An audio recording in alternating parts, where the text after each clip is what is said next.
Welcome into the PFF NFL Daily, finishing up day 2 of free agency. And Sam and I will come at you with our favorite picks, staying positive here after 2 days of free agency. So I'll start with you, Sam. We'll go back and forth some of our favorite moves. Overall, they could be picks, they could be trades, whatever it is. What do you like so far from free agency? Yeah, I got a few that I like. One, Tim Settle, nose tackle, going to the Buffalo Bills for 2 years, $9 million. I think that's a great move for Buffalo. They needed to get stronger up the middle. They bring in a big-bodied run-stuffing specialist and a guy who was like buried on Washington's defensive depth chart. He's basically never really played more than 300 snaps in a season because Washington had so many bodies on that defensive line, but he's played well in his time there. So I think in an expanded role in Buffalo, he will be a much better player than he was for Washington. And even if he isn't, he significantly upgrades their run defense. So I'm all for that one. That's my first one.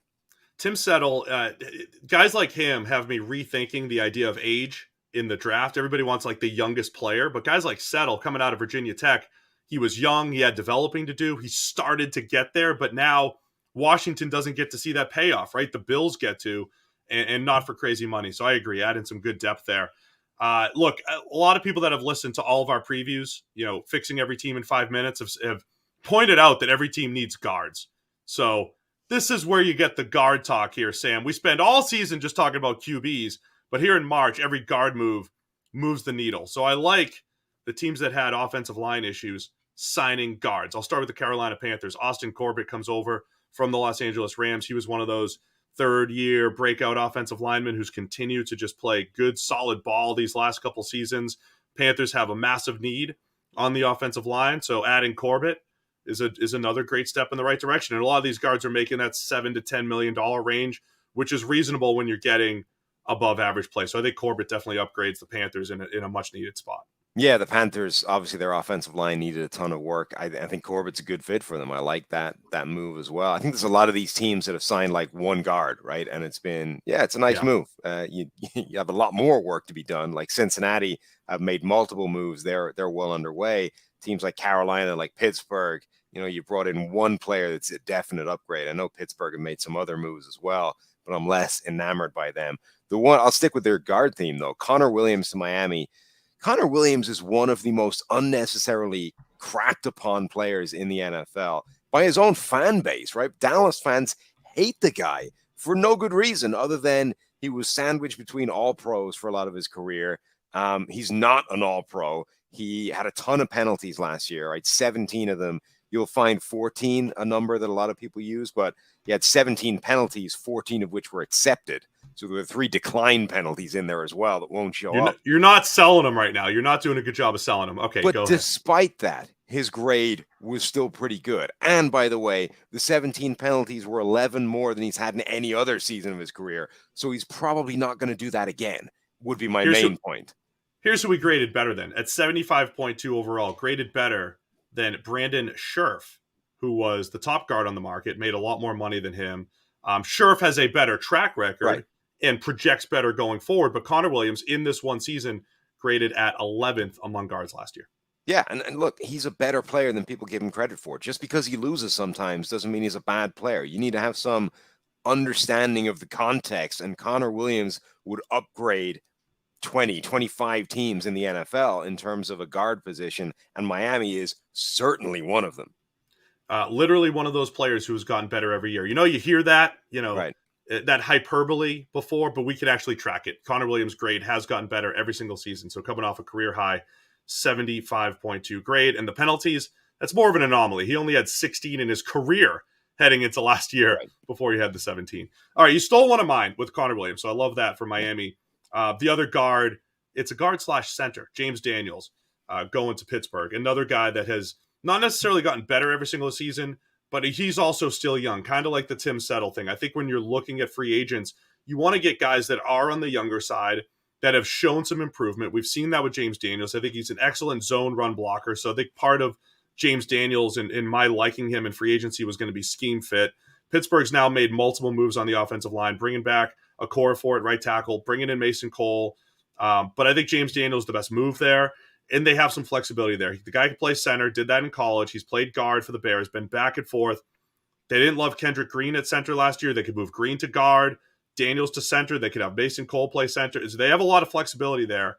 But Daniels, best football might be ahead of him. So I really like that move by the Steelers. Yeah, and he's a guy that's been jerked around a little bit in terms of never being given one position to settle in. Interestingly, his grades in the NFL have been a lot better at guard than they have been at center. They've been about 71 at either guard spot and 63, something like that, playing center, despite the fact that I know a lot of people think center will be his best position at some point going forward. So, the Steelers are going to have training camp, preseason to do a little bit of juggling on that offensive line and figure out what the best combination of those guys is. But in theory, I think James Daniels should allow them at least one upgrade somewhere along that line. So I'm with you. I like that move as well. My next one, I'm going to put two of them together because they're both the same team. Tampa Bay bringing in Russell Gage, wide receiver, for 3 years, $30 million, and then trading for Shaq Mason, another guard, for a 5th-round pick. Like Tom Brady, forget greatest quarterback of all time, forget shooting for an MVP. The dude is working on executive of the year honors over here as well. Like, that move for Shaq Mason is a freaking steal. And Russell Gage might be a better player than Christian Kirk, right? He's had more yards per route run each of the last 2 seasons. I think he wins in more ways than Christian Kirk. He might not have a couple of Kirk's trump cards, but I would say he's a better receiver, and he's gone for like half the money. Yeah, and I think, the Gage fit for the Bucs. Chris Godwin's coming off that ACL injury. Gage is one of those guys who probably does his best work from the slot, but can win outside a lot like a Chris Godwin. So you have Chris Godwin insurance, but also when Godwin comes back, like the Bucs have had in the past, you have that flexibility. If they want to use tight splits, use both of them essentially as slot type of receivers with Mike Evans on the outside. We'll see if Gronk ends up coming back. We'll see if Brady really wins executive of the year. He's got to convince Gronk to come back to earn that again. But the Shaq Mason one, I mean, that is an absolute steal, right? I mean, you're going to pay the money. The Patriots wanted to get rid of some salary, so presumably there's a move on the back of this for New England. But if you're the Bucs, you're not going to find a better option, right? They're sitting there with 2 major holes at guard. You want to do everything you can to not go into the draft and just, pray that you find another rookie that's as good as Tristan Wirfs a couple years ago. So filling that spot with a Shaq Mason for just a 5th rounder plus the salary, but just a 5th rounder, right. Huge steal for the Bucs. The only 2 guards in the NFL with a better grade last season were Joe Bitonio and Zach Martin, the all-pro guards, right? So Shaq Mason is essentially second-team all-pro, but he's as good as it gets outside of those guys. Phenomenal run blocker. That's always been his forte, dating back to college when he was in that Georgia Tech triple option offense with the 4-point stance, and he could just fire off and bulldoze people. But he's become, an all-round very good player. And absolutely, like, if you're able to get him for a 5th rounder, like, you're not finding a 5th-round pick in the draft that's going to come in and give you second-team all-pro caliber play. So, like, Brady's looking at that and going, like, sweet, this is perfect.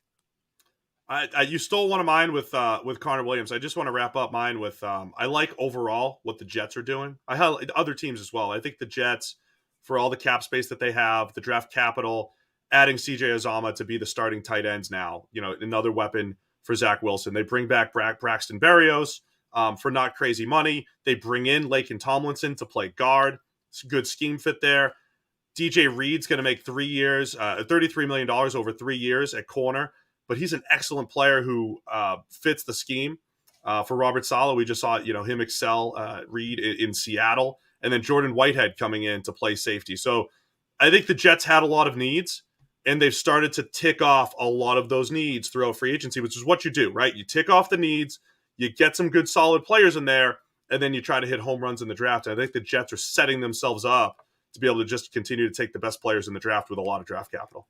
Yeah, I agree. I think they've done a good job. Another team I think has done a decent job is the Denver Broncos. Obviously, Russell Wilson was like the big splash move that they made. Part of the Russell Wilson trade was shipping out Shelby Harris, right, who's been a very underrated, important player for them in the middle of that defense. They've gone some way to patching that back up by grabbing DJ Jones in free agency. They brought him over, and they were the team that pounced on the Dallas fumble with Randy Gregory and snapped him up for the same contract, essentially, right? And that Randy Gregory contract, okay, there's risk attached to it, right? We know that Randy Gregory has been suspended a lot in the NFL and has missed a lot of time. his sample size of being elite is very short. It's 1,500 snaps total, of which 700, 750 have been really good. But those 750 snaps have been like genuinely elite as a pass rusher, and he's young, he's in his prime. The guaranteed money is only 28 million. In theory, that's an absolute steal for Denver. Yeah, the AFC West has been great. We talked about the Chargers on yesterday's Daily and how well they've done. So obviously, a lot of fun in the AFC West. The Broncos and Chargers doing what they can to keep up with the Chiefs. All right, that's it for day 2 of free agency. We'll have much more on the PFF NFL Daily tomorrow and the next day and the next.